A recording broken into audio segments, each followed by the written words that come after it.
तो भाई लोग कैसे हो। आज मैं आप लोग के लिए लेके आया हूँ शेरनी का बलिदान। चलिए कहानी स्टार्ट करते हैं।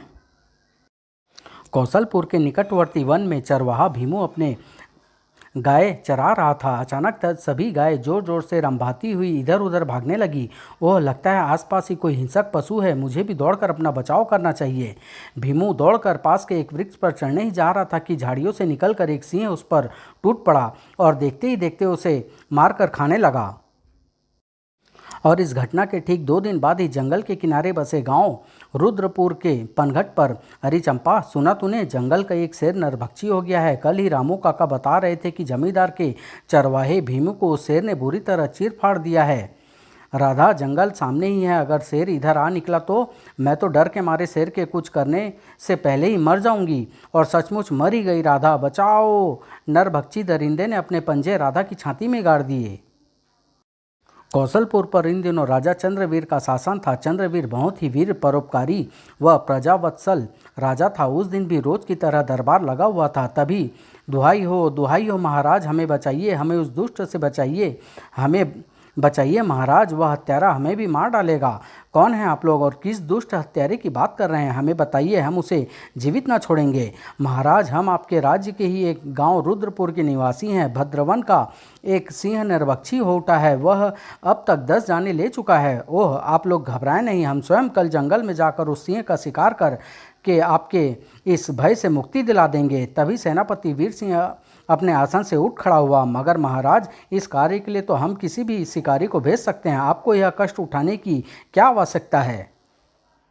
नहीं वीर सिंह, तुम नहीं समझोगे। कहने को हम निसंतान हैं, मगर ईश्वर साक्षी है कि हमने आज तक हमेशा अपनी प्रजा को ही अपनी संतान समझा है। आज हमें ऐसा लग रहा है जैसे हमारी संतान हमें सहायता के लिए पुकार रही हो। यह कार्य अंजाम देने से हमें एक विशेष आत्मिक शांति की अनुभूति होगी। मंत्री जी, कल शिकार पर जाने की व्यवस्था की जाए। सेनापति वीर सिंह हमारे साथ चलेंगे। अगले दिन बहुत सवेरे ही रानी ने राजा को जगा दिया। महाराज महाराज, जल्दी उठिए, अभी अभी मैंने एक स्वप्न देखा है। राजा आंखें मलता हुआ उठ बैठा। सुनाओ रानी, लगता है कोई विशेष बात है जो तुमने हमें इस समय जगा दिया। हाँ महाराज, बहुत ही अद्भुत स्वप्न है। मैंने देखा कि एक सिंह का बच्चा मेरी गोद में खेल रहा है। रानी, इस सपने का अर्थ है कि शीघ्र ही तुम्हें सिंह के समान वीर पुत्र की प्राप्ति होगी। सच महाराज? हाँ सच। अब उठो, हमें आज शिकार पर जाना है। महाराज, आज आप शिकार पर ना जाए, कहीं हमारी होने वाली संतान को किसी निरीह जानवर की आह न लग जाए। हमें जाना ही होगा। एक नरभक्षी सिंह ने रुद्रपुर में आतंक मचा रखा है, लेकिन हम तुमसे वादा करते हैं कि किसी निरीह जानवर का शिकार नहीं करेंगे। फिर सेनापति व कुछ सैनिकों के साथ राजा शिकार के लिए निकल पड़ा। जंगल में बहुत देर तक भटकने के बाद सेनापति उस नरभक्षी शेर को ढूंढते हुए इतना समय बीत गया, लेकिन अभी तक उसकी झलक भी कहीं दिखाई नहीं दी। महाराज, ऐसा लगता है वह नरभक्षी हमें देखकर कहीं छिप गया है, लेकिन कब तक छिप कर रहेगा? तभी सेनापति, पूर्व दिशा में शेर की दहाड़ सुनाई दी है, हमें जल्दी से वहां चलकर देखना चाहिए। राजा ने पूर्व दिशा की ओर घोड़ा दौड़ा दिया। सेनापति और सैनिक भी उनके पीछे चल दिए। कुछ दूर जाने पर तभी राजा ने एक बाण धनुष पर रखा और निशाना लगाकर छोड़ दिया। बाण लगते ही शेर जोर से दहाड़ा और घनी झाड़ियों की ओर दौड़ पड़ा। शेर का पीछा करते हुए राजा घने जंगलों में बहुत दूर निकल आया। सेनापति व सैनिक पीछे रह गए। ओह, वह रहा, इस बार इसे तीरों से भेद कर ही रहूंगा। ऐसा सोचकर राजा ने सिंह पर तीरों की बौछार सी कर दी। सिंह को तड़पने का मौका भी न मिला, उसके प्राण निकल गए। ओह, बहुत थक गया हूँ, उस पेड़ के नीचे बैठकर कुछ देर आराम करता हूँ, तब तक मेरे सैनिक भी आ जाएंगे। राजा को पेड़ के नीचे बैठे हुए कुछ देर ही हुई थी कि शेर का बच्चा, आहा कितना सुंदर है, इसे तो महल में ले जाकर पालना चाहिए, रानी इसे देखेगी तो कितना खुश होगी। तभी एक जंगली सुअर झाड़ियों से निकला। अरे, यह सुअर कहाँ से आ गया? कहीं यह इस सिंह शावक को मार न दे। अभी राजा यह सोच ही रहा था कि जंगली सुअर ने सिंह शावक पर छलांग लगाकर अपने पहने दांतों से काटना शुरू कर दिया। राजा ने फुर्ती से अपना तीर कमान संभाला, लेकिन आहट सुनकर सुअर तेजी से एक और भाग निकला। राजा घोड़े पर सवार हो उसके पीछे दौड़ा। इधर अपने बच्चे को ढूंढती हुई शेरनी जब उसके पास पहुंची तो, ओह मेरे बच्चे, तुझे किसने मारा? तभी राजा उसे घोड़े पर जाते हुए दिखाई दिया। अवश्य इस घुड़सवार ने मेरे बच्चे को मारा होगा, मैं भी अब इसे जीवित नहीं जाने दूंगी। वह पलटकर राजा के पीछे दौड़ी।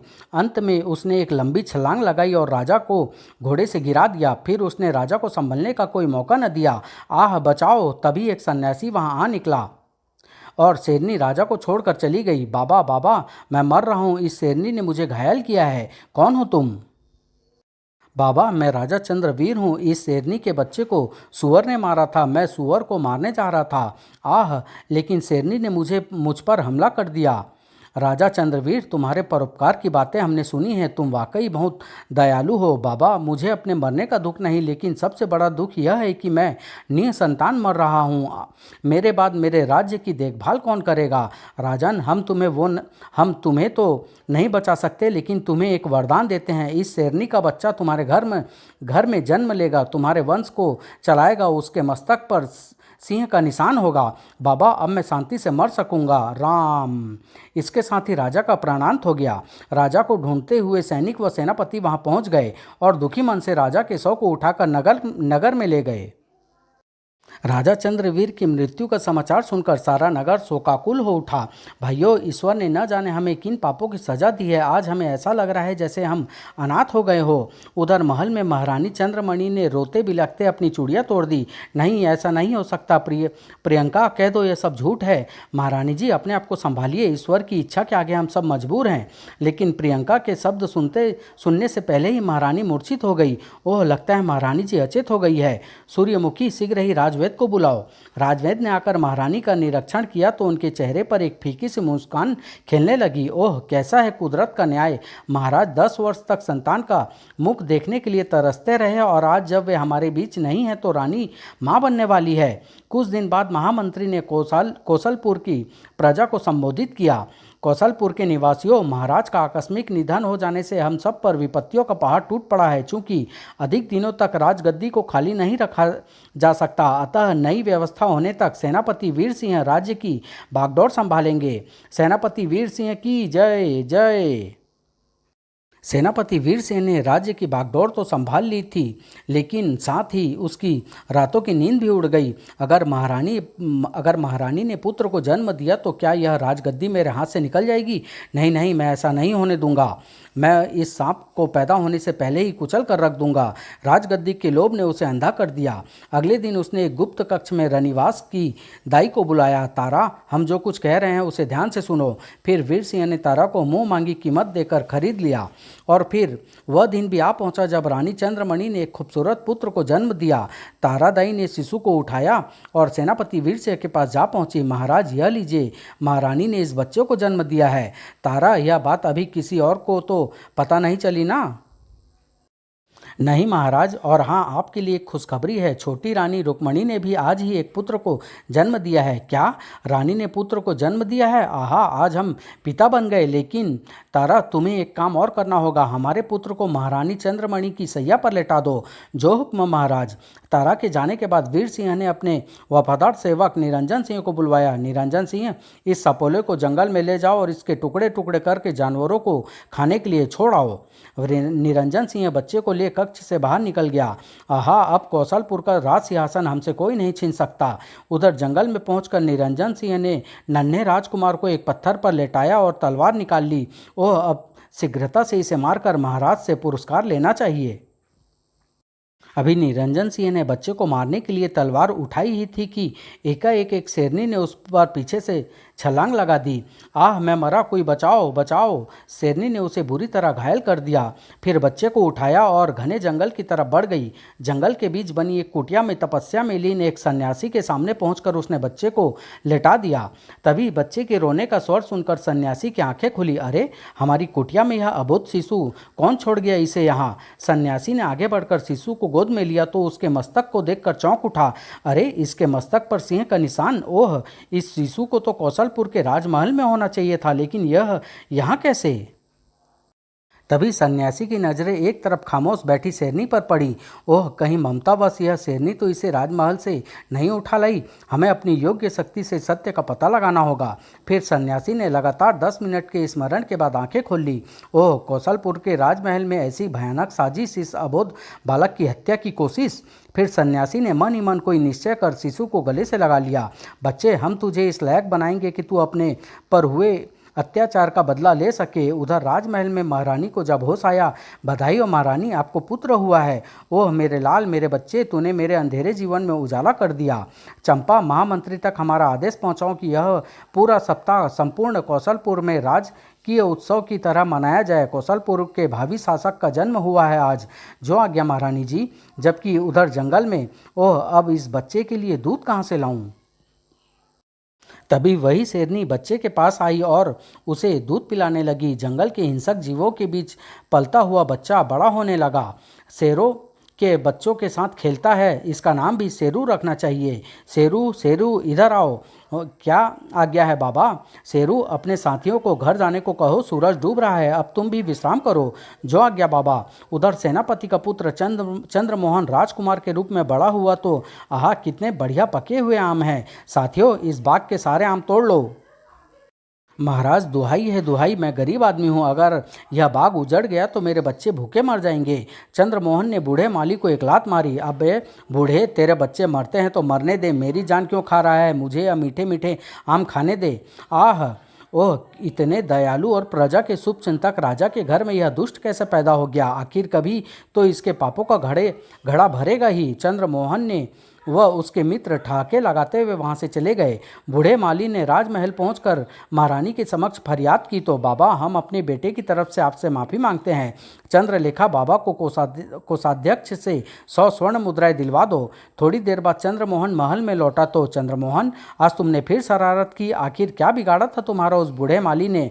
माँ, मुझे बहुत जोर की भूख लगी थी और बाग के आम बहुत मीठे थे, सो मैंने कुछ आम। चुप करो और याद रखो, भविष्य में तुम्हारी कोई गलती क्षमा नहीं की जाएगी।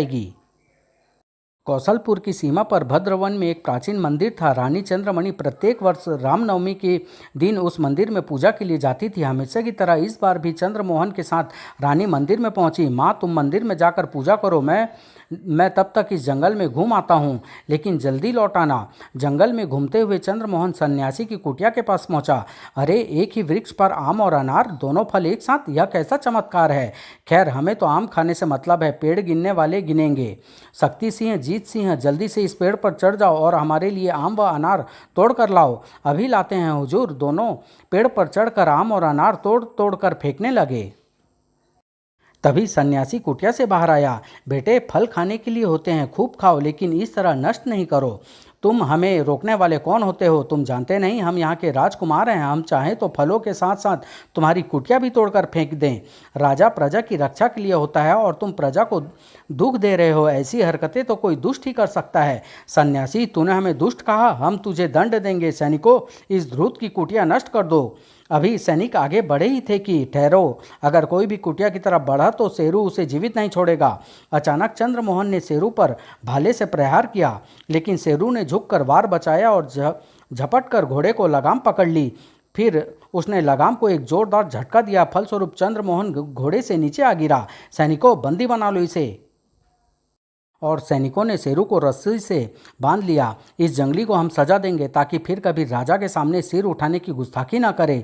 फिर चंद्रमोहन ने शेरू पर कोड़े बरसाने शुरू कर दिए। उधर मंदिर में पूजा करती रानी चंद्रमणि को अपने शरीर पर कोड़ों का चुभन होने लगी। आह आह, ऐसा लगता है कोई हमें कोड़ों से पीट रहा है। वह जल्दी से रथ के समीप पहुंची। सारथी, लगता है चंद्रमोहन पर कोई विपत्ति आई है, जल्दी से हमें उसके पास ले चलो।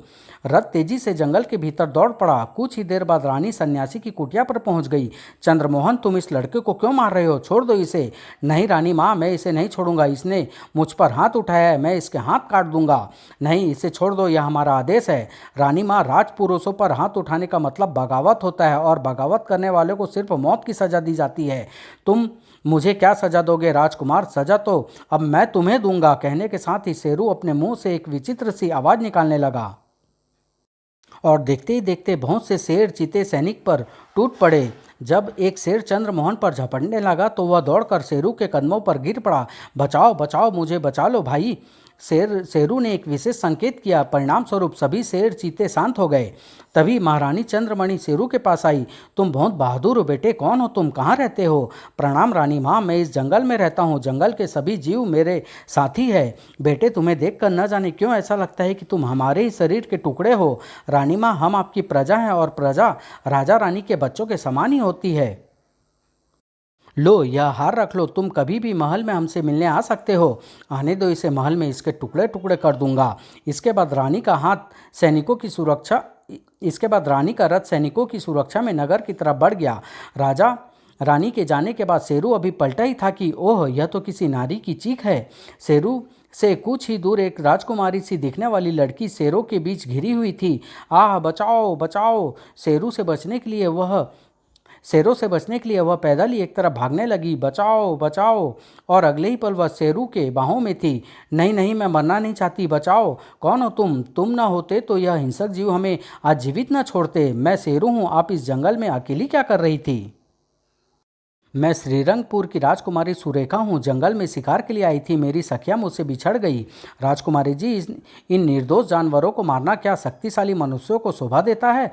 इन जानवरों को प्यार करके देखो, यह आपके दास बन जाएंगे। शायद तुम ठीक कहते हो शेरू, लेकिन हम अपने नगर में कैसे जाएंगे? हमारे घोड़ों को तो शेर ने मार डाला है। मैं आपको नगर में छोड़ आता हूँ, लेकिन कसम खाओ कि फिर किसी जानवर का शिकार नहीं करोगी।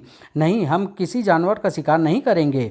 तभी शेरू ने आवाज़ देकर एक हाथी को बुलाया। शेरू सुरेखा को लेकर नगर की सीमा पर पहुंचा। सुनो शेरू, पूर्णिमा को नगर में एक प्रतियोगिता होगी। जो उस प्रतियोगिता में जो विजयी होगा, मेरे पिताश्री उसी के साथ मेरा विवाह करेंगे।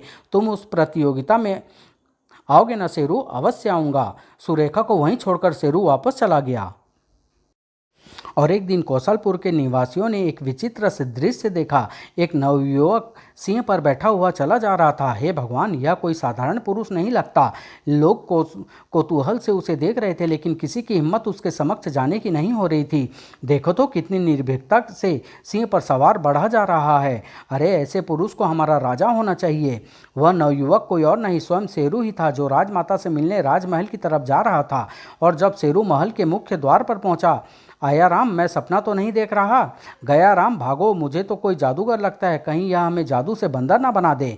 और दोनों द्वारपाल सिंह पर सिर पर पांव रखकर भाग खड़े हुए। शेरू बेधड़क मुख्य द्वार से प्रविष्ट होता हुआ महल के प्रांगण में आ गया। कितनी ममतामयी है रानी माँ! उनकी ममता के जादूवश ही मैं आज बाबा के मना करने पर भी महल में आ गया। तभी दो भाले सनसनाते हुए आकर उसके आगे पीछे जमीन में गड़ गए। किले की प्राचीर पर ही कुछ सैनिक के साथ चंद्रमोहन खड़ा था। सैनिकों, टूट पड़ो, बगावत करने वाला जीवित नहीं रहना चाहिए। लेकिन इससे पहले कि कोई सैनिक हरकत में आता, शेरू ने जमीन में गड़े भाले निकाले और प्राचीर पर खड़े दो सैनिकों पर चला दिए। बाकी सभी सैनिक अपनी तलवारें निकालकर शेरू पर झपट पड़े। शेरू सिंह से उतरा और निहत्था ही सैनिकों से भिड़ गया।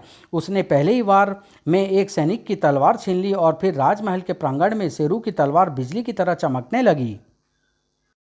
और चंद ही क्षणों बाद, ओह, मुझे भागकर अपनी रक्षा करनी चाहिए, लेकिन वह भाग न सका। सामने ही रानी चंद्रमणि खड़ी थी। शेरू ने अपनी रानी माँ को देखा तो नीचे से ही प्राचीर की तरफ छलांग लगा दी।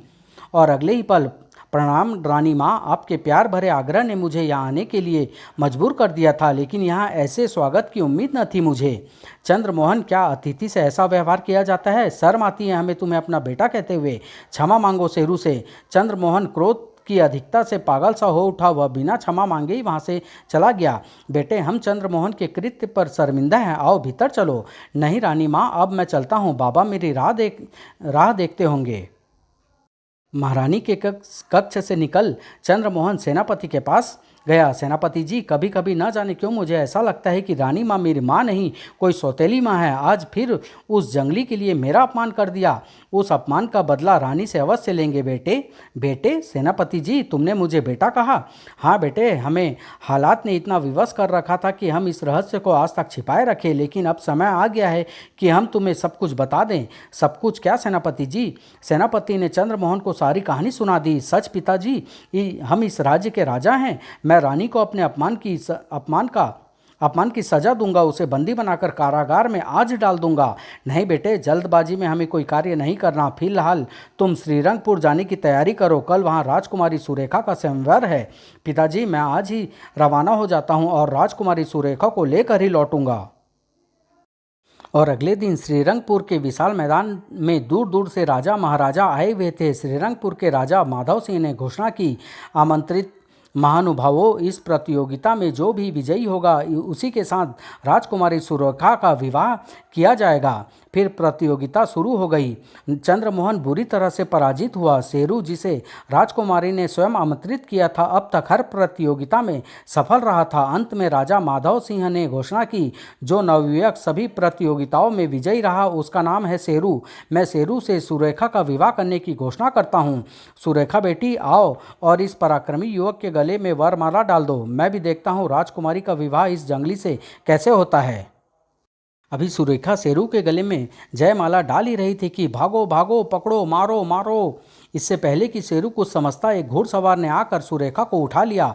बचाओ! शेरू ने फुर्ती से अपनी तलवार निकाल ली, लेकिन तभी एक सैनिक ने पीछे से शेरू को गले में फंदा डाल दिया। फिर उसने अपना घोड़ा दौड़ा दिया और जब सब कुछ सामान्य हुआ तो महाराज, हमारे गुप्तचरों ने पता लगाया है कि राजकुमारी को कौशलपुर का राजकुमार चंद्रमोहन ले गया है और वह नवयुवक शेरू मैदान से बाहर अचेत अवस्था में मिला है। मंत्री जी, कौशलपुर पर आक्रमण की तैयारी करें, हम अपनी बेटी को छुड़ा कर लाएंगे। महाराज, ऐसा करना आत्महत्या करने के बराबर होगा। भला हमारी मुट्ठी भर सेना कौशलपुर की विशाल सेना के सामने कितनी देर टिक पाएगी। तभी शेरू ने वहां प्रवेश किया। महाराज, आप फिक्र न कीजिए, मैं कौशलपुर जा रहा हूं और राजकुमारी को लेकर ही लौटूंगा। उधर चंद्रमोहन राजकुमारी को लेकर कौशलपुर के राजमहल में पहुंचा। सुरेखा, हम तुम्हें कौशलपुर की रानी बनाएंगे। तुम प्रतियोगिता में नहीं जीत सके तो इस तरह धोखे से उठा लाए? नहीं, मैं तुम जैसे धोखेबाज कायर पुरुष से कभी विवाह नहीं करूंगी। तुम्हें हमारी रानी बनना ही होगा। हम तुमसे जबरदस्ती विवाह करेंगे, नहीं तो तुम्हें दासी बनाकर रखेंगे। तभी महाराज की जय हो। महाराज, शेरू ने जंगली जानवरों के साथ महल पर आक्रमण कर दिया है। तुरंत महल के दरवाजे को बंद कर दिया जाए। महल के ऊपर से उन पर तीरों से आक्रमण करो। शीघ्र ही। साथियों, अब समय आ गया है कि शत्रुओं के अत्याचारों को नष्ट कर दे। गजराजों, सब एक साथ मिलकर आगे बढ़ो और महल के दरवाजों को तोड़ दो। शीघ्र ही हाथी महल के मुख्य द्वार पर चोट करने लगे। दरवाजा टूटते ही सभी जानवरों सहित शेरू महल में प्रविष्ट हो गया। कुछ ही देर बाद शेरू चंद्रमोहन के सामने था। उसने तलवार के एक ही वार से चंद्रमोहन का अंत कर दिया। सेनापति ने चंद्रमोहन को मरते देख अपना भाला शेरू पर फेंका, लेकिन तभी एक शेरनी ने शेरू की तरफ छलांग लगा दी। भाला शेरनी की गर्दन में लगा। यह वही शेरनी थी जिसने शेरू को अपना दूध पिलाकर बड़ा किया था। और ठीक उसी समय एक हथनी ने सेनापति को सूंड में उठाकर जमीन पर पटक पटक कर जान से मार दिया। शेरू दौड़कर शेरनी के पास पहुंचा। तभी वहां जंगल वाले सन्यासी बाबा भी आ गए। शेरू, एक दिन इसी शेरनी ने तुम्हारे निर्दोष पिता राजा चंद्रवीर को मारा था और आज इस अभागी ने तुम्हें बचाकर अनजाने में हुए उस अपराध का प्रायश्चित कर लिया है। रानी चंद्रमणि ने जब सन्यासी की बात सुनी तो, शेरू मेरे बच्चे, माँ। इसके बाद शेरू ने राजकुमारी सुरेखा से विवाह किया और कौशलपुर का शासन संभाल लिया। समाप्त।